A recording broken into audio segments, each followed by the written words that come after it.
اعوذ باللہ من الشیطان الرجیم بسم اللہ الرحمن الرحیم۔ آج ہم سورہ فاتحہ کا لفظی ترجمہ اور تفسیر کو سٹارٹ کریں گے۔ ہر آیت کو جیسے جیسے ہم اس کا ترجمہ کریں گے ویسے ہی اس کے ساتھ ساتھ جو ہے وہ جو تفسیر ہے وہ بھی ڈسکس کرتے جائیں گے۔ سب سے پہلے ہم بسم اللہ الرحمن الرحیم سے سٹارٹ کرتے ہیں۔ بی سے، جہاں پہ بھی قرآن پاک میں سٹارٹنگ میں بی آ جائے تو اس کا مطلب سے ہے یا پھر ساتھ، یہ آپ نے یاد رکھنا ہے۔ سے ہوگا اس کا میننگ یا ساتھ، دونوں میں سے آپ کچھ بھی بول سکتے ہو۔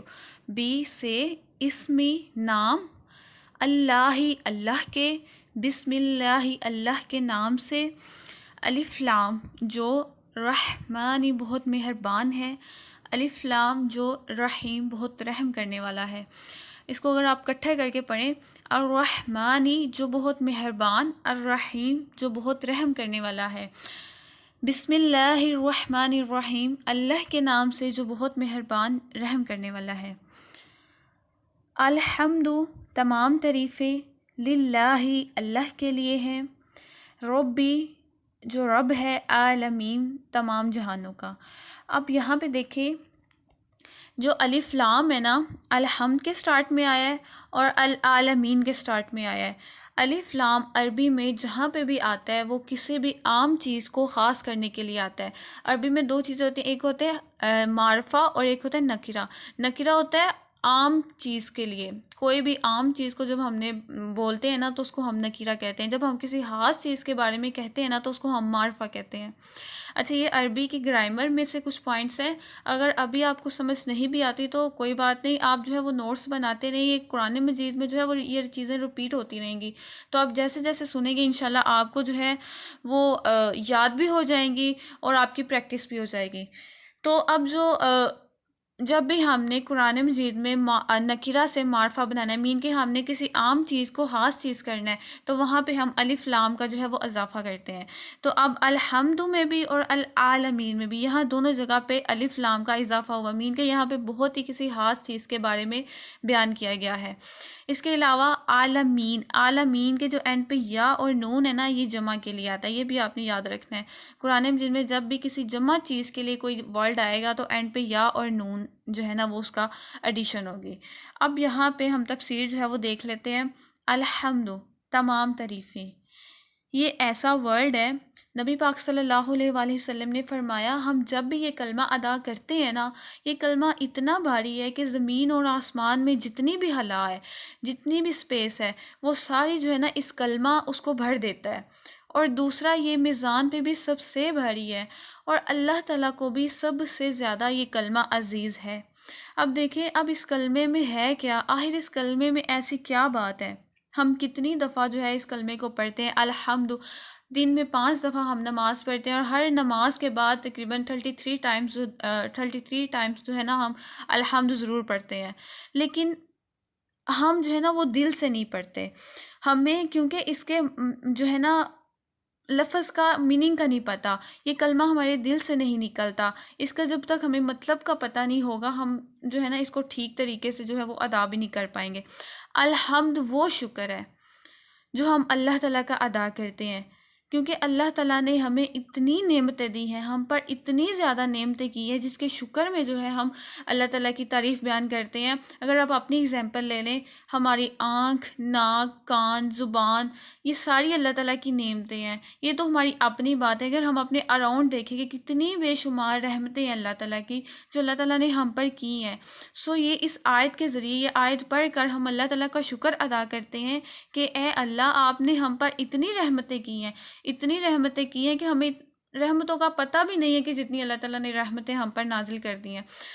حضرت داؤد علیہ السلام کی بات اللہ تعالیٰ کو اتنی پسند آئی تھی کہ انہوں نے بولا تھا کہ اے اللہ، مجھے تو تیری نعمتوں کا ہی نہیں پتہ، اتنا تیری نعمتیں جتنی تو نے مجھ پہ کر دی ہیں، میں تیری کن کن نعمتوں کا شکر ادا کروں۔ تو یہ اللہ تعالیٰ کو ان کی بات اتنی پسند آئی تھی کہ اللہ تعالیٰ نے قرآن مجید میں اس بات کا تذکرہ کیا ہے۔ تو ہم بھی جو ہے نا اس کے ذریعے اللہ تعالیٰ کی تعریف بیان کرتے ہوئے اللہ تعالیٰ کا جو ہے نا وہ شکر ادا کرتے ہیں۔ تو آئندہ جب بھی جو ہے نا آپ الحمد پڑھیں گے نا تو اس کو آپ دل سے فیل کرنا کہ اس کا مطلب کیا ہے، ہم یہ کیوں پڑھ رہے ہیں اور ہم کس لیے اللہ تعالیٰ کی تعریف بیان کر رہے ہیں۔ الحمد تمام تعریفیں، اب وہ تعریفیں کس کے لیے ہیں؟ للہ اللہ کے لیے۔ اب یہاں پہ دیکھیں جو الحمد ہے نا، حمد کا مطلب ہوتا ہے تعریف۔ اب یہ جو الف لام کی ایڈیشن ہوئی ہے نا، اس کا مطلب ہے تمام۔ الف لام کا میننگ ہے تمام، اور حمد کا مطلب ہے تعریفیں۔ للہ اللہ کے لیے۔ اب یہاں پہ دیکھیں یہ جو للہ کا لام ہے نا، لام زیر لی، قرآن مجید میں جہاں پہ بھی کہیں لام زیر لی آئے گا نا، اس کا مطلب ایک ہی ہے، کے لیے یا واسطے۔ سو اس کو آپ نے ذہن میں رکھنا ہے۔ ایک با کا کے بعد جو ہے نا وہ قرآن مجید میں جہاں بھی آئے گا اس کا ایک ہوگا سے، اور جو ہے نا یا واسطے، اور لی کے لیے بھی جو ہے نا کے لیے یا واسطے یہ یوز ہوتا ہے۔ للہ اللہ کے لیے، رب العالمین جو رب ہے تمام جہانوں کا۔ اب یہ جو رب ہے نا، اس پہ ذرا غور کریں۔ اگر آپ اس رب کو سمجھ جائیں گے نا، تو میں کہتی ہوں کہ بہت زیادہ چیزیں جو ہے نا آپ کو سمجھ آ جائیں گی، کہ جب تک ہم اپنے رب کو ہی نہیں سمجھ پائیں گے تب تک ہم کچھ بھی نہیں سمجھ سکتے۔ سو یہ رب کون ہے؟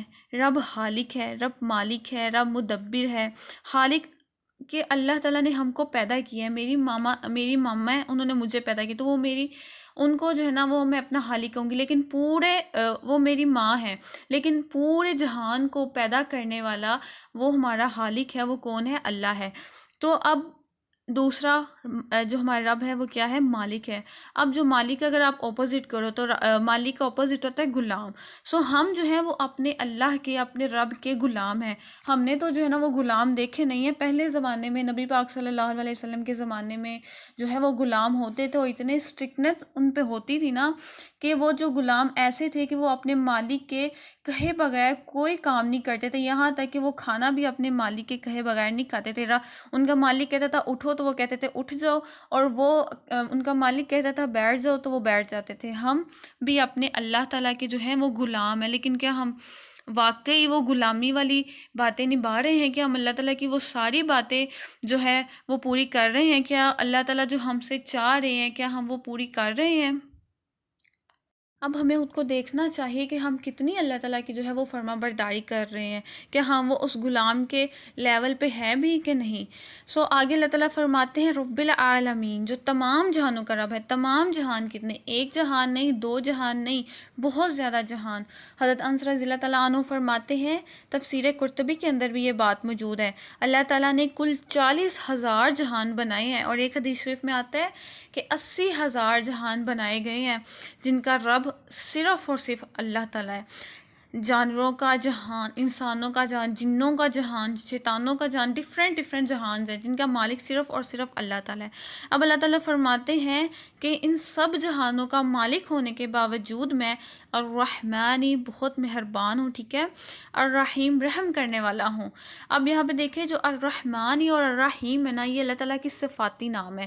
جو الحمدللہ میں اللہ ورڈ ہے نا، یہ اللہ تعالیٰ کا ذاتی نام ہے، صفاتی نام نہیں ہے۔ الرحمانی اور الرحیم یہ دونوں اللہ تعالیٰ کے صفاتی نام ہے۔ اب یہ دونوں کا میننگ جو ہے نا وہ تقریباً سیم ہی ہے، رحمان اور مہربان۔ پھر بھی اللہ تعالیٰ نے کیوں دونوں سیم ورڈ کے جو ہے وہ اللہ تعالیٰ نے یہاں بیان کیے ہیں؟ کیونکہ جو الرحمن ہی ہے نا اس میں شدت ہے، ٹھیک ہے، اور جو رحیم ہے نا وہ اللہ تعالیٰ کی مسلسل رحمت کو کہتے ہیں۔ آپ اسے دونوں میں یہ بھی ڈفرینس کر سکتے ہیں کہ الرحمن ہی ہم کہتے ہیں کہ جو ہم اللہ تعالیٰ سے، جو اللہ تعالیٰ ہمیں بن مانگے چیزیں عطا کرتے ہیں، ٹھیک ہے، ہم نے اللہ تعالیٰ سے مانگی نہیں لیکن اللہ تعالیٰ ہمیں وہ عطا کر دیتے ہیں۔ اور الرحیم ہم کہتے ہیں کہ ہم اللہ تعالیٰ سے مانگ رہے ہیں کہ اے اللہ ہمیں یہ چیز بھی دے دیں، اے اللہ ہمیں وہ چیز بھی دے دیں، تو وہ آئے گا رحیم میں۔ سو اسے جو ہے نا ہم ڈفرینس کر سکتے ہیں۔ تو اللہ تعالیٰ فرماتے ہیں کہ میں بہت مہربان ہوں، رحم کرنے والا ہوں۔ کوئی بھی انسان جتنے مرضی اس نے گناہ کیے ہوں، جیسے مرضی گناہ کیے، اگر وہ سچے دل سے اللہ تعالیٰ کی بارگاہ میں آ کے توبہ کرتا ہے تو اللہ تعالیٰ ڈیفینیٹلی اس کو معاف کرتے ہیں، کیونکہ اللہ تعالیٰ بہت مہربان ہے۔ اب اللہ تعالیٰ فرماتے ہیں کہ بے شک میں بہت مہربان ہوں، رحم کرنے والا ہوں، لیکن مالک ہوں، یومی دین بدلے کے دن کا مالک ہوں۔ یہاں قیامت کے بارے میں بیان ہو رہا ہے۔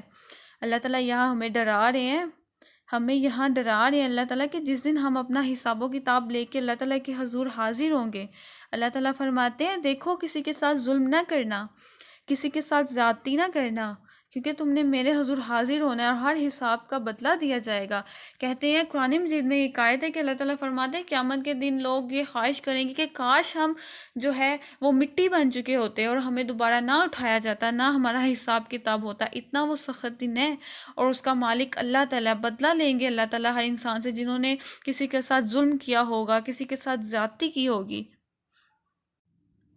اب دیکھیں یہ جو آیت ہے، یہ جو سورہ الحمد ہے، ہم نماز میں کتنی دفعہ جو ہے یہ ہم پڑھتے ہیں، دن میں کتنی دفعہ ہم اس بات کا اقرار کرتے ہیں کہ اے اللہ ہمیں پتہ ہے کہ قیامت واقعہ ہونی ہے، ہم اس کو نہیں جھٹلاتے، پھر بھی ہم جو ہے اتنے گناہ کرتے ہیں، ہمیں پتہ ہونے کے باوجود کہ ہمارا سارے اعمال نامے اللہ تعالیٰ کے سامنے کھلیں گے، پھر بھی ہم اپنی جو ہے وہ گمراہی سے باز نہیں آتے، اپنے گناہوں سے جو ہے وہ باز نہیں آتے۔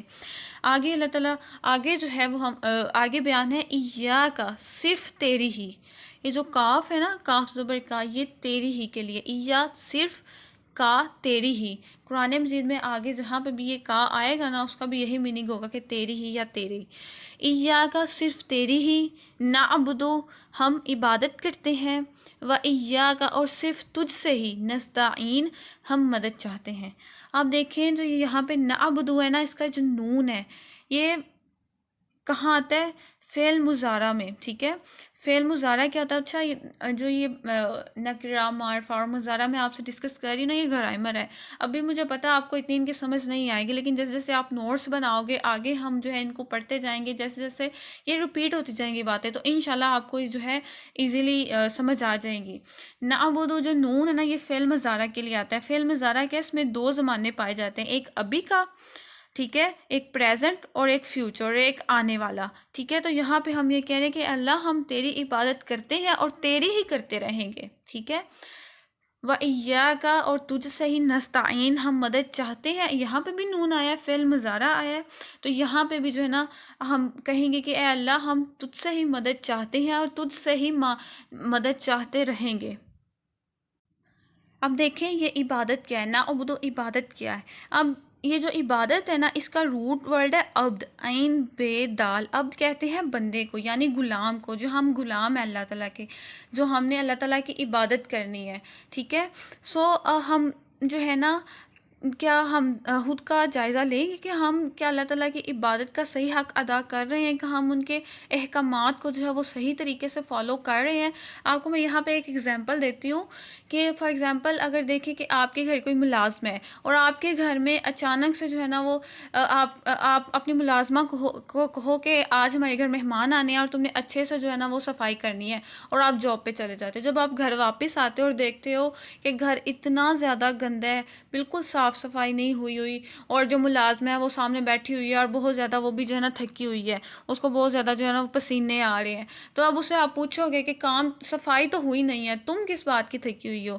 تو اب وہ بولے گی کہ جو ہے میں نے صفائی کرنا سٹارٹ کی، لیکن سب سے پہلے میں نے جو ہے نا وہ سٹور روم سے سٹارٹ کیا، کہ میں نے سوچا کہ پہلے میں اچھے طریقے سے سٹور روم کو صاف کرتی ہوں، پھر جو ہے نا میں بعد والا کام جو باقی ہے وہ میں بعد میں بھی کر لوں گی۔ تو سٹور روم میں اتنا گند تھا کہ مجھے سارا دن اسی پہ ہی لگ گیا ہے۔ اب اس کو نہیں پتا تھا، اب اس کے ذہن میں نہیں ہوگا کہ اس کا مالک اسے کیا چاہتا تھا، حالانکہ وہ کہہ کے گیا تھا، لیکن اس کو پراپر طریقے سے اس کو سمجھ نہیں آئی کہ مجھے باہر کا جو سارا ہے جو ہے نا وہ صفائی کرنی ہے۔ تو اب اس کا مالک، ظاہر سی بات ہے، وہ بہت پریشان ہوگا، آپ بہت زیادہ جو ہے نا وہ سوچو گے کہ مہمان آنے والے ہیں، گھر بھی بہت گندا ہے۔ یہی حالات ہمارے ہیں کہ ہم جو ہے نا وہ عمل تو کر لیتے ہیں، لیکن ہمیں پتہ نہیں ہے کہ صحیح طریقے سے کیسے کرنا ہے، ہم صحیح رستہ کیا ہے وہ ہمیں کیسے پتہ چلے گا؟ وہ ہمیں پتہ چلے گا قرآن سے، جب ہم قرآن کو سیکھیں گے کہ اس میں اللہ تعالیٰ کے کون کون سے احکامات بیان کیے گئے ہیں، تب ہی ہم جو ہے وہ سیدھے رستے پہ چل پائیں گے۔ اب دیکھیں یہ جو سورہ الفاتحہ ہے نا، کہتے ہیں حدیث میں آتا ہے کہ اللہ تعالیٰ فرماتے ہیں یہ میرے اور میرے بندے کے درمیان بات ہے، ٹھیک ہے؟ یہاں اللہ تعالیٰ اپنے جو ہم دعا کریں نا اس کا جواب دے رہے ہیں۔ اللہ تعالیٰ فرماتا ہے کہ جب میرا بندہ کہتا ہے الحمدللہ رب العالمین، تو اللہ تعالیٰ فرشتوں سے فرماتے ہیں کہ میرے بندے نے میری حمد بیان کی ہے۔ اور جب بندہ کہتا ہے الرحمن الرحیم، تو اللہ تعالیٰ فرماتے ہیں کہ میرے بندے نے میری ثنا بیان کی ہے۔ اور جب بندہ کہتا ہے مالک یوم الدین، تو اللہ تعالیٰ فرماتے ہیں کہ میرے بندے نے میری بزرگی بیان کی ہے، ٹھیک ہے؟ تو اب ایاک نعبد و ایاک نستعین جب ہم کہتے ہیں تو اللہ تعالیٰ فرماتے ہیں یہ میرے بندے اور میرے درمیان آدھا آدھا ہے، اب میرا بندہ جو مجھ سے مانگے گا میں اس کو دوں گا۔ تو آگے جو ہے ہم دعا مانگتے ہیں، پھر اہدنا الصراط المستقیم، ہمیں سیدھا رستہ دکھا۔ یہ بہت ہی جو ہے نا فضائل والی صورت ہے۔ اس کے بعد اللہ تعالیٰ فرماتے ہیں وَإِيَّاكَ نَسْتَعِينُ، اور ہم تجھ سے ہی مدد چاہتے ہیں۔ اب یہاں دیکھیں بہت ہی امپورٹنٹ بات ہے مدد چاہنا۔ ویسے تو ہم عام بھی جو ہے وہ زندگی میں مدد مانگ ہی لیتے ہیں ایک دوسرے کو۔ دیکھیں اب مدد دو طرح کی ہے، ایک ہے جو ہمارے اسباب کے دائرے میں ہے، ٹھیک ہے، جو جیسے ڈاکٹرز وغیرہ ہم ان کے پاس چلے جاتے ہیں، میڈیسن لے آتے ہیں، ایک دوسرے کی جو ہے نا وہ ہیلپ کر لیتے ہیں، یہ ہمارے اسباب کے دائرے میں ہے، یہ ہم مانگ سکتے ہیں۔ لیکن ایسی مدد جو ہمارے اسباب کے دائرے میں نہیں ہے، جو ہمارے ہاتھ میں ہی نہیں ہے، اس میں کسی اور کی مدد مانگنا اللہ کے علاوہ، تو وہاں پہ شرک آ جاتا ہے۔ جہاں پہ بھی آپ اللہ کے علاوہ جو آپ کے حق میں نہیں، جو آپ کے ہاتھ میں نہیں، آپ کر نہیں سکتے، وہاں پہ اللہ تعالیٰ کے علاوہ آپ کسی اور کی مدد مانگو گے تو وہ شرک ہو جائے گا۔ تو یہاں پہ ہم اللہ تعالیٰ سے دعا کرتے ہیں کہ اے اللہ ہم تجھ سے ہی مدد چاہتے ہیں اور تیری ہی عبادت کرتے ہیں۔ آگے ارشاد ہے اہدنا، ہمیں ہدایت دے۔ اہدی کا مین ہوتا ہے ہدایت دینا، اور نا کا مین ہے ہمیں، ٹھیک ہے، اہدنا ہمیں ہدایت دے، صراط رستہ المستقیم سیدھے رستے کی۔ اب یہاں پہ جو ہے ہم اللہ تعالیٰ سے دعا کر رہے ہیں کہ اے اللہ ہمیں سیدھے رستے پہ چلنے کی جو ہے وہ توفیق عطا فرما، ہدایت عطا فرما۔ اب یہاں پہ دیکھیں جو ہے ہمیں ہر وقت یہ دعا مانگتے ہی رہنا چاہیے، کیونکہ یہ دنیا میں ٹیمپٹیشن ہوتی رہتی ہیں، کبھی نہیں پتہ چلتا کہ کس ٹائم ہم جو ہے وہ بھٹک جائیں یا گمراہی کی طرف چلے جائیں۔ تو ہمیں ہر وقت اللہ تعالیٰ سے یہ دعا کرنی چاہیے کہ اے اللہ ہمیں جو ہے وہ سیدھے رستے پہ ہی چلانا۔ اب وہ سیدھا رستہ کیا ہے وہ آگے بیان ہے، صراط راستہ الذین، ان لوگوں کا، انعمت تو نے انعام کیا، ٹھیک ہے، دیکھیں یہاں پہ تا آیا اینڈ پہ، تو نے انعمتا تو نے انعام کیا علیہم ان پر، ٹھیک ہے۔ اب کن لوگوں کے رستے پر چلا؟ ان لوگوں کے رستے پر جن پر تو نے انعام کیا۔ اب یہاں پہ دیکھیں کس پر انعام کیا، یہاں پہ اللہ تعالیٰ نے یہ نہیں بتایا کہ کن لوگوں پر اللہ تعالیٰ نے جو ہے وہ اپنا انعام کیا ہے۔ تو میں نے آپ کو اپنے فرسٹ لیکچر میں جب میں تفسیر کی بتائی تھی کہ ہم نے کیسے تفسیر کرنی ہے، تو سب سے پہلے اس کی ٹائپ تھی کہ تفسیر قرآن بالقرآن کی، ہم نے تفسیر سے ہی دیکھنا ہے کہ کیا اللہ تعالیٰ نے اپنی اس آیت کی تفسیر دوسری آیت میں کی ہے۔ تو اس آیت کی تفسیر جو ہے اللہ تعالیٰ ہمیں ان لوگوں کے رستے پر چلا جن پر تو نے انعام کیا۔ 5ویں پارے کے اندر رکوع نمبر 6 میں آیت نمبر 69 میں اللہ تعالیٰ نے اپنی اس آیت کا جو ہے وہ جواب دیا ہے، کن لوگوں پر اللہ تعالیٰ نے انعام کیا، کون ہیں وہ لوگ؟ انبیاء ہیں، صدیقین ہیں، شہداء ہیں، صالحین ہیں، یہ لوگ ہیں جن پر جو ہے اللہ تعالیٰ نے اپنا انعام کیا، اور ان کے رستے پہ ہم نے چلنا ہے، ہم لوگوں کے رستے پہ نہیں جو آج کل کے لوگ ہیں، ٹھیک ہے، جو کسی ٹائم بھی جو ہے وہ بھٹک جاتے ہیں، ہم نے ان لوگوں کے رستے پہ جو ہے چلنا ہے۔ اور آپ دیکھیں اس آیت میں اللہ تعالیٰ نے اپنی آیت کی تفسیر خود کر دی ہے، تو اب ہمیں یہاں کسی بھی کی بھی تفسیر لینے کی جو ہے وہ ضرورت نہیں ہے۔ اب آگے غیر نا المغضوبی، جن پر غضب کیا گیا۔ اب یہاں پہ اللہ تعالیٰ جو ہے ہم اللہ تعالیٰ سے دعا کر رہے ہیں کہ ہمیں ان لوگوں کے رستے پر چلا جن پر تو نے انعام کیا، نہ کہ جن پر غضب کیا گیا۔ اب یہاں پہ غضب والے کون سے لوگ ہیں؟ اب قرآن مجید میں اللہ تعالیٰ نے غضب والے لوگوں کے بارے میں تفصیل کے ساتھ جو ہے نا وہ ذکر کیا گیا ہے۔ جو پہلی قومیں تھیں، قوم لوط، قوم سمود، قوم نوح، جن کو عذاب دیا گیا۔ اب دیکھیں وہ قومیں، ان کے پاس نبی بھی آئے تھے، ان کے پاس کتاب بھی آئی تھی، ان کے پاس ہدایت بھی آئی تھی، لیکن پھر بھی وہ تباہ ہو گئے، ان کی قومیں تباہ ہو گئی۔ کیوں تباہ ہو گئی؟ کیونکہ ان لوگوں نے اللہ تعالیٰ کے احکامات پر عمل نہیں کیا۔ تو آپ خود کو سوچیں کہ ہم اللہ تعالیٰ کے احکامات کی عمل کر رہے ہیں، ہم کس سٹیج پہ ہیں، ہم کیا کر رہے ہیں۔ خود کو بھی جو ہے نا آپ ساتھ ساتھ کمپیریزن کریں۔ غضب والے وہ لوگ ہیں، ہم ڈیٹیل کے ساتھ قرآن مجید میں جو ہے نا ان جو ہے ہسٹری کے بارے میں، جو انبیاء کرام کی ساری قومیں تھی کیسے تباہ ہوئی، ان کے بارے میں بیان کریں گے۔ ان لوگوں پر غضب کیا گیا، تو ہم یہ دعا مانگتے ہیں کہ ہمیں ان لوگوں کے رستے پہ نہ چلانا، ولا اور نہ الضالین، جو گمراہ ہوئے۔ اب گمراہ ہوئے گمراہ کہتے ہیں ایسے لوگوں کو جو اپنے راستے سے ہی بھٹک گئے، بھی ان کے پاس وہ عمل تو کرتے ہیں لیکن ان کے پاس علم ٹھیک طریقے سے نہیں آیا۔ اب یہ کون سے لوگ ہیں؟ یہ لوگ ہیں کرسچن، ان کے پاس کتاب تو آئی، ان کے پاس انبیاء بھی آئے، لیکن انہوں نے کیا کیا؟ انہوں نے اپنی ہی کتاب میں رد و بدل کر دی، اور ان کی کتاب جو ہے وہ اب ٹھیک حالت میں نہیں ہے، انہوں نے خود ہی اپنی بک میں چینجنگ کر لی اپنے حساب سے۔ تو اللہ تعالیٰ فرما رہے کہ وہ لوگ گمراہ ہو گئے ہیں، ان کے پاس کتاب بھی آئی تھی، انبیاء بھی آئے تھے، لیکن انہوں نے پھر بھی اپنی مرضی کے مطابق جو ہے نا وہ کتاب میں چیزیں ڈالی، تو وہ لوگ گمراہ ہو گئے۔ سو ہم اللہ تعالیٰ سے دعا کرتے ہیں کہ اللہ ہمیں نہ ہی غضب والے لوگوں کے راستے پہ چلانا اور نہ ہی گمراہ ہوئے لوگوں کے راستے پر چلانا، ہمیں صرف اپنے انعام کیے ہوئے لوگوں کے راستے پر چلانا۔